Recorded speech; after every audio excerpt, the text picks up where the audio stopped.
Okay, is it just me or are these three guys the same person? Like, I know that on this channel, we like to post some videos with some extremely hot takes, but just like with the other videos, this time I'm serious.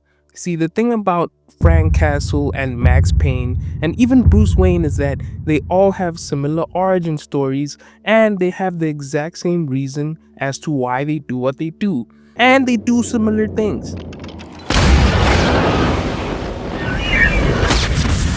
But for obvious reasons, we can't just jump to the conclusion that that makes all three of them the same person. However, if you were to study their respective stories, you would see that low-key, they're all the same, and the only difference between them is slight alterations to their origin stories. Like I promise you, these guys are the same person fundamentally, but to prove it, I have to break down the similarities in their backstories. But you know what's cool about backstories? Everybody has one, and even I have one, but high key, mine doesn't matter. What matters is this little button right under the video. Could you please hit that for me? Trust me, it helps the channel out a lot. I like this job, I like it. But back to our research. Let me break down each of their backstories. This is Max Payne. In this specific movie, Max is a homicide detective that does detective work, specifically with homicide cases. But Max Payne isn't the average NYPD detective. See, what makes Max special is that his family is dead, and not only are they dead, but he low-key watched them die. In this specific rendition of Max's story, his family was murdered by mysterious bad actors who had hidden motives. Cool. This is Frank Castle, aka The Punisher. In Marvel's The Punisher series, Frank is a veteran, but the thing about Frank is he isn't your average run-of-the-mill veteran. See, what makes Frank special is that his family is dead. And not only are they dead, but he low-key watched them die. Wait. Hey. Wait. And similar to Max's story, in this specific rendition of the Punisher's story, his family was murdered by bad actors, but they didn't have hidden motives. The people who murked Frank's family were looking for revenge, and they were actually trying to take out Frank too, but Frank refused to die. Cool. This is Bruce Wayne, aka the Batman. In the Christopher Nolan trilogy, Bruce Wayne is a billionaire playboy who runs around doing billionaire playboy things. But the thing about Bruce is, he isn't a normal billionaire. Do we still have any cars around the place? Yes, one or two. I have seen worse. See, what makes Bruce special is that his family is dead. And not only are they dead, but he low-key watched them die. So similar to the other two stories, in Bruce's rendition of his story, his family was taken out by bad actors, but at least for Bruce, it was an accident. Or was it? Cool. Okay, so now we have three grown men with the same stories. Their respective families are gone.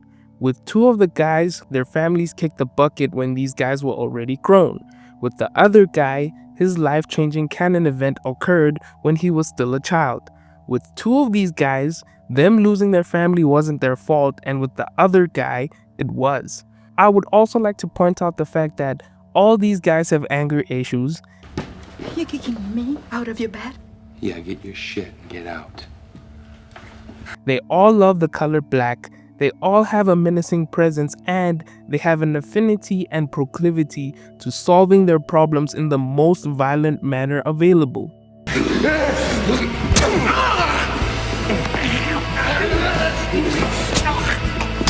But to be fair, Bruce Wayne is the only one among them who doesn't believe in murder.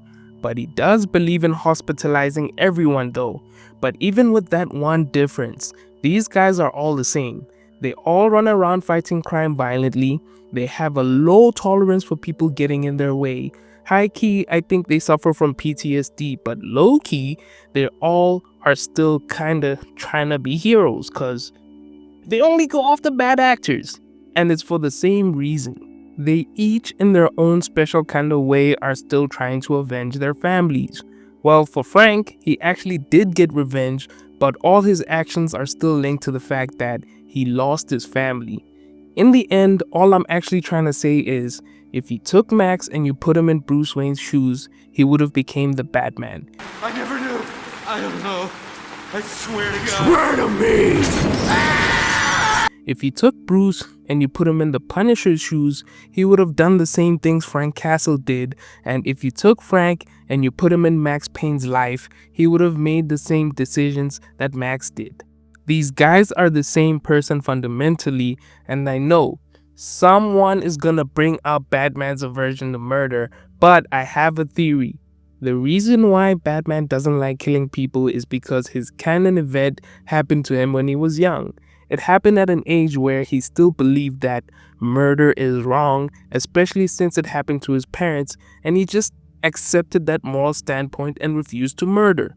Now, with the other two, they were made comfy with the idea of offing people because their respective jobs sometimes call for such, and they weren't kids when their lives changed. For them, murder was 100% always an option. Tell me where the trigger is. Then you have my permission to die.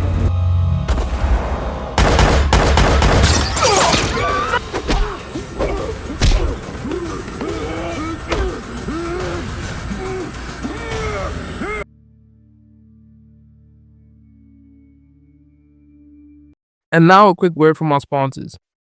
I don't have sponsors. Please like the video.